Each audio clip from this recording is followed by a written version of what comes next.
Ang pag-manage ng isang business ay isa sa pinakamahirap na gawin para sa akin. Lalo na noon nung nag-uumpisa pa kami. Yung paghahanap ng suppliers ang isa sa mga pinaka-challenging talaga. May makikita ka diyang supplier na okay kausap pero napakamahal naman ng mga binebenta niya. For sure, maraming seller din ang makaka-relate sa akin pagdating sa usapang supplier. Tulad ng mga box na to na nung una nakakita ko ng supplier na 15 pesos per kilo yung benta nila. As a kuripot na tao, medyo namamahala na ako doon. Kasi imagine nyo, used box na to, hindi naman to mga bagong box. Kaya buti na lang nakita ko tong supplier namin na within the area lang namin at nakuha ko 5 pesos per kilo yung mga box na binebenta niya. At kung matagal ka nang nakikinig sa mga vlog ko, lagi ko tong sinasabi na isa sa pinakamahirap din hanapin ay ang supplier ng mga kahoy. Since woodwork nga kami at ito yung pinaka-focus ng product namin, mahabang pasensya talaga yung inilalaan ko dito pagdating sa pakikipag-usap sa mga suppliers. At dahil ako nga din ang nagmamarket ng mga products namin, talagang gumagawa kami ng mga sample video na tulad nito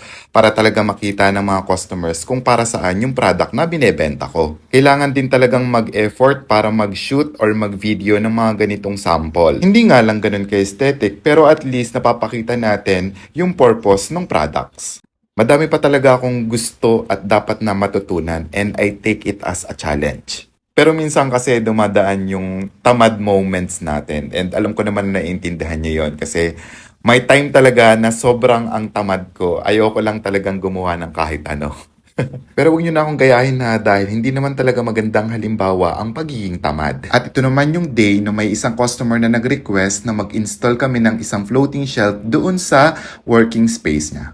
Hindi pa naman talaga kami nag-o-offer ng installation dahil nga kulang pa kami sa workers. Pero dahil nga malapit lang si client at within the area lang, pumayag na kami na ang mag-install nitong floating shelf. At ang size naman nito ay 40 inches ang haba at 9 inches naman ang lapad. Sakto nga naman yung size nito dun sa taas ng table niya. Ma-technical din talaga mag-install nitong floating shelf kaya kailangan talaga meron ka ring diskarte kung paano to i-install. At may ginawa na rin kaming tutorial video kung paano namin ini-install itong floating shelf. At pag nag-order kayo sa amin nito, included na yung mga metal bracket dyan with screws and tocks and ready to install na lang din. Yung magandang experience lang dito pag nag-install kami kay client, namimit ko personally si customer tapos nakakakwentuhan ko na rin. One time nga nagpunta ako ng Ayala, Alabang at doon talaga ako amazed sa mga bahay na nandun. Kasi nga sobrang ang lalaki. May client kasi na nag-request na puntahan ko yung bahay niya para doon ako magsukat mismo. At pansin ko din na pag mayayaman yung mga client ko, sobrang ang babait din nila. Kadalasan nga pag may meriendahin pa talaga nila ako doon sa bahay nila. At sino ba naman ako para tumanggi sa alok nilang pagkain? At nagugustuhan ko na nga din yung mga ocular visit na ganyan. Hindi dahil sa pagkain na,